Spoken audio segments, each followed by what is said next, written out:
Bonjour à toutes et à tous, bienvenue à la deuxième présentation sous la thématique de l'IA multidisciplinaire qui optimise les soins de santé en cette journée internationale de la créativité et l'innovation. Je me présente Vanessa Allary, conseillère transfert technologique et innovation chez Ivado et je serai modératrice de cette conférence avec ma collègue Barbara Decelle.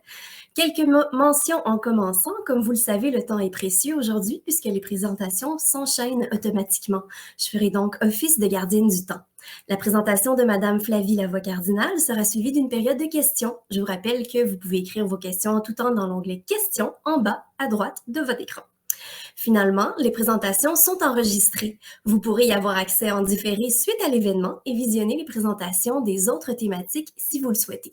Si vous désirez avoir accès au contenu en différé en priorité, je vous invite aussi à compléter un sondage d'amélioration que vous recevrez par courriel à la fin de l'événement. La prochaine conférence a pour titre Comment l'IA, la microscopie et l'astrophysique peuvent contribuer à l'identification des signes précurseurs de la neurodégénération. Intriguant, non?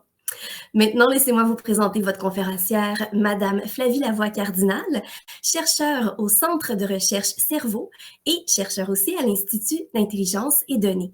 Elle est aussi professeure adjointe au département de psychiatrie, de neurosciences de la Faculté de médecine de l'Université Laval et titulaire de la chaire de recherche du Canada en anoscopie intelligente de la plasticité cellulaire. Madame Lavoie-Cardinal, la parole est à vous. Bonjour à tous, merci beaucoup pour l'introduction. Je suis très contente d'être ici ce soir, aujourd'hui en fait, cet après-midi, pour vous parler de la recherche qu'on fait dans mon laboratoire à Québec, à l'Université Laval, la recherche multidisciplinaire dans laquelle nous combinons plusieurs approches, entre autres en intelligence artificielle, en microscopie, mais en collaboration avec des astrophysiciens, et tout ça pour essayer de développer des méthodes innovantes qui vont nous permettre de mieux comprendre le fonctionnement de notre cerveau. Entre autres, un des projets sur lequel on travaille, c'est la combinaison de différentes approches pour être capable d'identifier des signes précurseurs de neurodégénération. Alors, dans les 20 prochaines minutes, je vais essayer de vous expliquer le contexte de ce projet et on va terminer avec les résultats préliminaires, avec des méthodes qui combinent toutes ces sphères de la science pour l'identification des premiers, la neurodégénération. En fait, ce qui nous intéresse, c'est d'être capable de développer des méthodes qui vont nous permettre d'identifier des signes qui pourraient nous porter à croire que le cerveau d'un patient est dans les débuts de la neurodégénération, bien avant que des signes cliniques soient mesurables, des signes cliniques puissent être détectés par un médecin. En fait, un des gros problèmes de la neurodégénération et de la plupart des maladies neurodégénératives, c'est qu'elles sont encore incurables en ce moment-ci. Et donc, les traitements qu'on a peuvent permettre de ralentir la progression, peut-être d'atténuer pour une certaine période certains symptômes, mais on n'est pas capable de rétablir des connexions avoir été endommagées par la maladie. Lorsque les patients démontrent des symptômes cliniques, souvent les dommages au cerveau sont irréversibles. On aimerait être capable de développer des méthodes qui nous permettent de détecter les signes moléculaires de la neurodégénération avant même que des symptômes cliniques soient détectables et ainsi pouvoir proposer des thérapeutiques. Dans mon laboratoire, on fait par contre de la science fondamentale. On est vraiment dans le laboratoire, pas avec les patients. Donc, dans les 15 prochaines minutes, on va parler de recherche qui est faite vraiment en dehors de l'hôpital, mais dont les résultats pourraient, dans plusieurs années, être des pistes de solutions pour des cliniciens. En fait, pour comprendre le cerveau, il faut penser à un organe qui est multi-échelle. On a plusieurs circuits dans notre cerveau qui se retrouvent à l'échelle macroscopique. À l'échelle microscopique, on a des réseaux de neurones très complexes et ces neurones-là sont connectés à l'échelle microscopique de quelques. Ils sont connectés l'un avec l'autre avec des synapses qui sont des structures de taille nanoscopique. Les synapses, en fait, font une centaine de nanomètres et c'est le lieu de connexion entre deux neurones de notre cerveau. C'est là que nos neurones communiquent entre eux. Et ce qui m'intéresse dans mon laboratoire, c'est de comprendre les processus moléculaires de la communication synaptique à l'échelle nanométrique. Un nanomètre, c'est 1 milliard de fois plus petit qu'un mètre. Et donc, pour pouvoir étudier les synapses, il faut développer des microscopes très performants qui vont nous permettre de regarder d'aussi petites structures. En fait, si on prend un microscope conventionnel, ici, ce qu'on donne, des neurones en culture, et si on veut voir les échelles avec lesquelles on travaille dans mon laboratoire, bien, le carré ici fait à peu près 100 micromètres. Ça, ce serait environ à l'échelle d'un cheveu. Le petit carré, 10 micromètres, à peu près la taille d'un grain de pollen.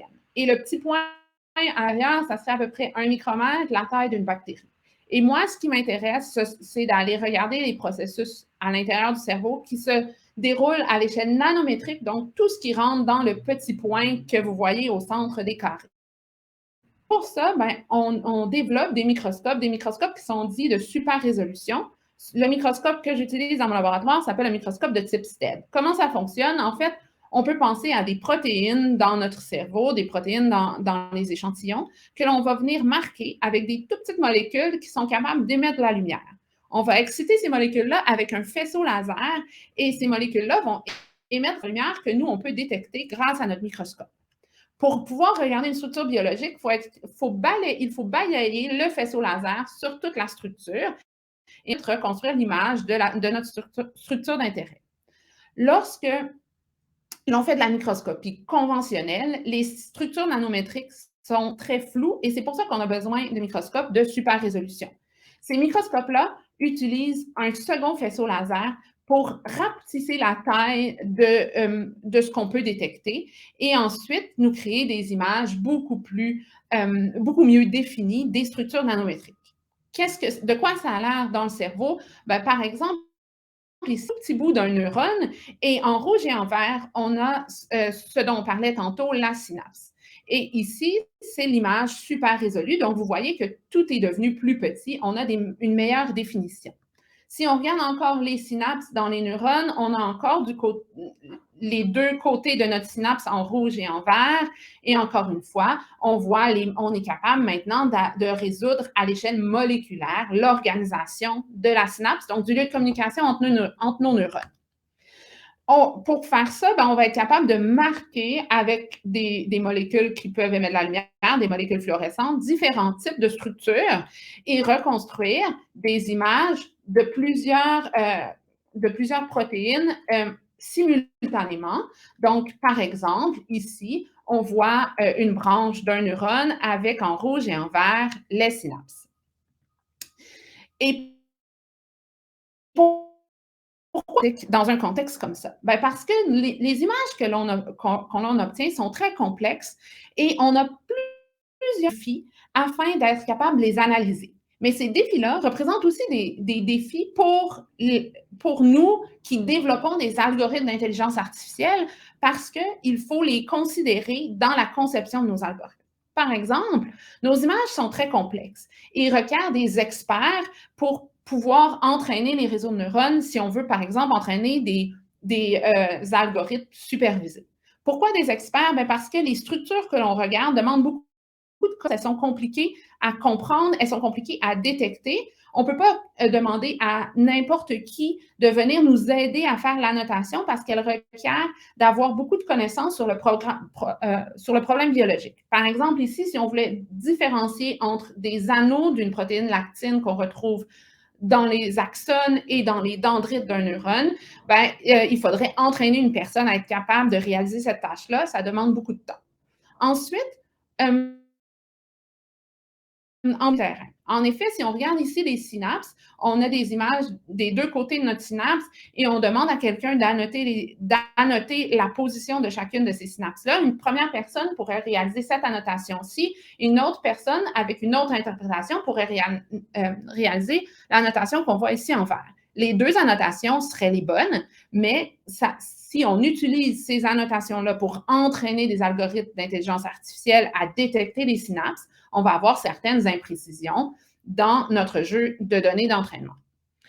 Aussi, des fois, il est absolument impossible de générer des données assez gros et assez précis pour l'entraînement. Donc, il faut utiliser des nouvelles stratégies. Par exemple, si on voulait annoter la présence d'une certaine structure sur des milliers d'images en demandant à un expert, l'expert n'aura pas assez de temps pour annoter toutes les structures dans nos images. Donc, on peut avoir des stratégies par complexité des annotations pour pouvoir augmenter notre jeu de données d'entraînement. On peut aussi avoir des structures qui sont tout simplement impossibles à annoter à la main. Par exemple, ici, vous allez voir des tout petits flashs qui représentent l'activité neuronale dans des neurones en culture. Et la tâche d'annotation ici serait tout simplement impossible si on voulait demander à un expert d'aller identifier chacun de ces petits flashs-là et de faire les contours, ça serait trop long. On peut aussi avoir des structures qui vont être cachées parmi une panoplie d'autres structures, rendant la tâche très difficile pour un expert. Ou finalement, avoir des variations dans la quantité, dans la qualité de nos images qui vont complexifier la tâche des algorithmes de détection. Finalement, comme on fait de la recherche fondamentale en biologie, souvent, ce qu'on essaie de découvrir, on n'est pas capable de bien le définir. Donc, il va falloir développer des stratégies nous aidant à faire des découvertes pour des images très complexes et pour lesquelles on n'a pas encore toutes les réponses. Donc, comment dans mon laboratoire, on applique l'apprentissage automatique? On applique plusieurs techniques d'apprentissage profond, donc des réseaux de neurones. Par exemple, ici, vous avez une image en microscopie d'un cerveau de poisson zèbre. Et ici, avec un réseau de neurones, on a été capable de détecter tous les neurones dans cette région-là du cerveau du poisson zèbre. On peut aussi l'utiliser pour segmenter les neurones dans un cerveau, par exemple, de souris. Ici, on était intéressé à compter les neurones dopaminergiques qui sont très importants dans la maladie de Parkinson et voir des changements pour différents types de modèles animaux. On peut aussi vouloir caractériser la qualité de nos images pour ensuite être capable de guider un utilisateur dans l'acquisition de ces images. On peut vouloir quantifier à l'aide de réseaux de neurones la présence de différentes structures sur nos neurones pour mieux comprendre leur réaction à différents types de... On peut aussi vouloir venir identifier des synapses et les classifier. Par exemple, ici, dans des images de neurones, on voulait identifier 2 types de synapses. Donc, tout ça pour être capable d'analyser d'un côté l'activité des neurones et la relier à la fonction synaptique et aussi être capable de relier ça à l'organisation et à la structure de nos neurones dans un contexte sain ou pour une maladie. On a développé, par exemple, analyser l'activité synaptique grâce à l'intelligence artificielle. Donc, notre but était d'être capable de détecter chacun vous voyez ici les petites fluctuations d'intensité qui sont l'activité synaptique. Et cette activité-là est très difficile à détecter, elle est très variée, elle apparaît un peu partout dans l'espace et dans le temps lorsqu'on enregistre nos neurones. En plus de ça, cette tâche-là est absolument impossible à réaliser pour un humain. Ce n'était pas possible pour nous de demander à un expert d'annoter tous ces événements-là. En effet, il y a 6000 images par neurone, on a des centaines de neurones et on a entre 100 et 1000 petits événements à détecter par vidéo. Donc, comment est-ce qu'on peut entraîner un algorithme d'apprentissage automatique à détecter ces événements-là? Ben, on a commencé par faire un algorithme qui nous permettrait de détecter les événements qui seraient les plus gros. Et donc, en utilisant un threshold d'intensité, donc en seuillant l'intensité, on était capable de détecter les plus gros événements et de créer ces événements-là. Et ça, on a utilisé ça pour entraîner un réseau neuronal à la tâche qui nous intéressait. Mais là, on avait un problème. En fait, on voulait que notre réseau de neurones soit aussi capable de détecter tous les petits événements qui étaient même difficiles à voir à l'œil nu, comme celui que vous voyez dans le carré bleu ici. Et ça, c'était bien difficile et on se demandait comment faire pour entraîner le réseau de neurones à être capable non seulement de détecter les événements qui sont faciles et qui ont été détectés par notre seuillage d'intensité, mais aussi de créer une meilleure frontière entre les tout petits événements très intéressants pour nous et la bordure qui serait le bruit. Et donc, on a entraîné un réseau de neurones qui prend des vidéos en entrée et qui va nous créer les masques de l'activité neuronale et pour ensuite pouvoir la quantifier dans différentes conditions. Et ce qu'on voit, c'est que lorsqu'on a regardé nos résultats au début, on était pas mal déçus parce que la bande que vous voyez ici, c'est une bande qu'on dit de faux positifs. Donc, on avait l'impression que notre réseau de neurones détectait plein de faux événements. On était donc un peu déçus, mais on a demandé à un expert de vérifier toutes les annotations du réseau de neurones. Et en fait, ce qu'on s'est rendu compte, c'est que tous ces événements étaient des nouveaux événements découverts par le réseau qui, jusqu'à présent, avec toutes nos méthodes d'analyse, étaient restés non détectés. Donc, grâce à cette méthode-ci, on est capable de détecter une plus large quantité d'événements calciques et de mieux caractériser l'activité synaptique dans les neurones. Maintenant qu'on a un réseau de neurones qui est capable de détecter l'activité et la fonction, comment corréler ça avec l'organisation et la des neurones, des synapses? Et en fait, ce qu'on veut, c'est être capable de prendre un neurone, de marquer toutes les synapses et de créer une carte de toutes nos synapses. Par la suite, on veut être capable de quantifier et de caractériser les différents types de synapses qu'on va avoir à l'intérieur de notre neurone et quantifier toutes leurs propriétés. Par exemple, la taille de la synapse, sa forme, son périmètre, l'organisation entre les deux côtés de la synapse qui pourrait moduler la transmission synaptique, finalement, la distance entre ceux-ci et découvrir d'autres critères. Et comme on veut découvrir différents types de synapses, on a développé des approches d'apprentissage automatique non supervisées qui nous permettent d'identifier une large quantité de sous-types synaptiques et donc de cartographier, de créer une carte de tous les types de synapses qu'on pourrait avoir sur chacun de nos neurones.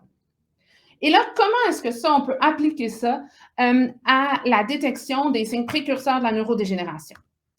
Ben, en fait, ce projet-là a continué grâce à une conférence où j'avais présenté mon travail sur les neurones et il y avait une autre conférencière, Renée Holzek, qui est cosmologiste, qui a présenté son travail en astrophysique.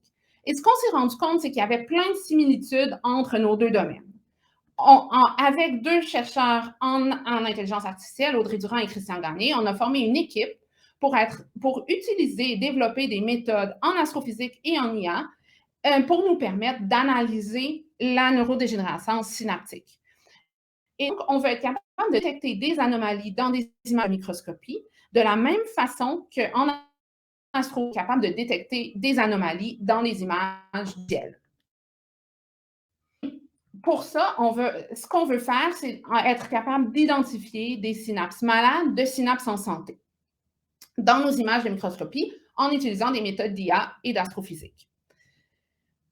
On veut développer donc des algorithmes qui vont nous permettre de détecter les anomalies synaptiques au tout début de la neurodégénérescence. Ceci forme seulement une toute petite population de toutes les synapses d'un neurone. Et pour ça, on voudrait donc être capable de différencier une synapse en santé d'une synapse, par exemple, atrophiée, d'une synapse qui aurait perdu son partenaire, d'une synapse qui serait désalignée, qu'on pourrait caractériser comme des anomalies synaptiques. Et ça, dans des images de microscopie, être capable d'identifier tous ces types de synapses-là à l'aide de méthodes d'IA et d'astrophysique. Et une des méthodes qu'on utilise, c'est une méthode qui est utilisée pour détecter des anomalies dans des images de galaxies. Mais dans notre cas, on va utiliser des images de synapses et utiliser le même type d'approche, le même type de réseau de neurones pour être capable d'identifier des anomalies synaptiques.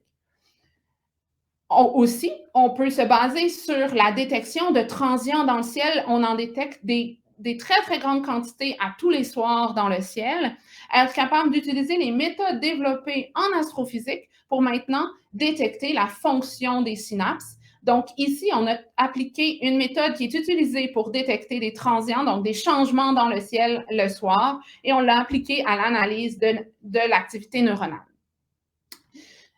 Et tout ça ensemble, ça nous permet de faire des liens entre la structure et la fonction, de détecter les anomalies non seulement de la structure, mais des anomalies de la fonction synaptique. Et ça requiert la collaboration entre des étudiants qui viennent de différents horizons, par exemple en neurosciences, en biophotonique, en physique, en astrophysique. Leur travail ensemble nous permet de mieux comprendre comment notre cerveau fonctionne quand il est en santé et ainsi d'être capable de mieux comprendre comment nos synapses communiquent entre elles et comment leur communication est altérée par la neurodégénération. Le travail que j'ai présenté aujourd'hui est vraiment le travail de mes étudiants, Teresa, Jean-Michel, Frédéric, Gabriel et Pauline. C'est à eux que revient tout le mérite. N'hésitez pas si vous avez des questions. Wow, quelle présentation! Un immense merci, Madame Flavie Lavoie-Cardinal. Donc, on a maintenant 5 minutes pour prendre les questions du public. Encore une fois, je vous invite à les écrire dans la boîte de dialogue sous l'onglet questions, puis il me fera plaisir de les relayer à notre conférencière. Donc, pour commencer, en fait, je trouve ça tout à fait fabuleux d'emprunter des méthodes appliquées à des objets de taille démesurée dans l'espace, puis de l'appliquer pour détecter des anomalies microscopiques dans des fonctions synaptiques. Alors, la première question, en fait, c'est tout simple, c'est peut-être d'ordre plus général. Qu'est-ce qui vous a amené à travailler sur ce sujet? En fait, depuis que je suis aux études graduées, j'ai toujours aimé beaucoup la science multidisciplinaire. J'ai toujours travaillé en collaboration avec des gens qui avaient des formations très différentes de la mienne. Et lorsque j'ai donné cette conférence-là et que j'ai vu le travail fait par ma collègue Renée Holsek en astrophysique, je me suis rendu compte qu'il y avait tellement de similitudes entre les images qu'elle avait et les miennes et entre les problèmes qu'on rencontrait dans le développement d'algorithmes d'IA, qu'on s'est dit que même si moi je regardais l'infiniment petit et elle l'infiniment grand, on était capable de mettre nos méthodes ensemble pour, en fait, innover puis penser à des choses auxquelles des gens juste d'un domaine n'auraient pas pensé. Et c'est comme ça que ce projet-là a commencé et que maintenant, des étudiants en astrophysique à Toronto collaborent avec des étudiants en neurosciences à Montréal, à Québec. C'est tout à fait fascinant, wow! Je vais voir s'il y a d'autres questions du public. Alors, on a une question qui arrive. En fait, on a aussi une félicitation de Madame Tremblay qui vous dit que c'est très intéressant. Puis une première question, Philippe Jouvet demande, avez-vous déjà identifié les certains types d'anomalies synaptiques? Et si oui, quelles sont-elles? Avez-vous déjà identifié les certains types d'anomalies? Oui, c'est ça. Oui, en fait, on a identifié certains types d'anomalies quand on fait des stimulations, différents types de stimulations sur nos neurones en culture. Donc, c'est une approche qu'on a déjà commencé à développer avec des modèles plus simples. Avec les modèles de neurodégénération, on a commencé à travailler sur l'identification de certains types. Par contre, ce qu'on veut vraiment faire dans le contexte de la neurodégénération, c'est aussi s'assurer que les anomalies qu'on détecte ne sont pas liées à, par exemple, une semaine ou un type de neurone, mais vraiment plus large. C'est pour ça qu'on combine plusieurs maladies neurodégénératives ensemble pour être capable de créer un modèle qui va être plus robuste et pour s'assurer que les anomalies qu'on détecte ont vraiment une signification biologique. Ce qui est plus complexe que dans un contexte où on faisait seulement stimuler le même type de neurones. Tout à fait. Super. Merci pour votre réponse. Donc, j'ai une autre question peut-être en attendant qu'il y ait d'autres questions qui se posent dans la boîte de dialogue. Moi, j'aimerais connaître en fait quels sont les avantages ou les inconvénients d'une telle approche multidisciplinaire là, de vraiment venir mélanger ces deux domaines ensemble. Je pense, dans les avantages, il y a certainement le fait que ça nous pousse à être très créatifs, à être très ouverts aux idées des autres, à sortir de notre zone de confort, mais donc à peut-être avoir d'autres types d'idées et à discuter beaucoup. Et ça, c'est un avantage qui est aussi très, très motivant. Je sais que les étudiants qui travaillent dans des projets comme ça adorent ça parce que ça leur permet de discuter avec des gens divers qui ont un bagage différent du leur. Et ça, je sais qu'ils trouvent ça très, très motivant. En termes d'inconvénients, en fait, je dirais qu'il faut être patient parce qu'il faut développer un vocabulaire commun.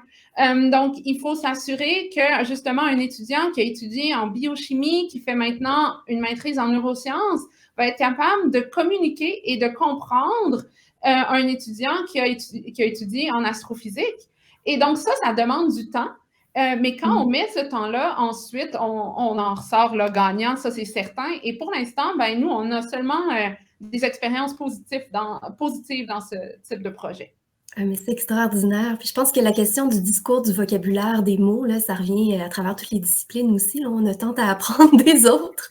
Tout à fait. On a une question qui vient de June. Alors, qu'est-ce que c'est une anomalie en astrophysique? Oui, ça, c'est une très bonne question, en fait. Il y en a beaucoup. Il y a vraiment un très, très grand type d'anomalie. Ça dépend de ce qu'on regarde. Donc, ça dépend si on regarde, par exemple, des galaxies. On va pouvoir identifier différents types d'événements ou différents types de transients auxquels on s'attend. Les astrophysiciens, ils travaillent beaucoup avec des simulations.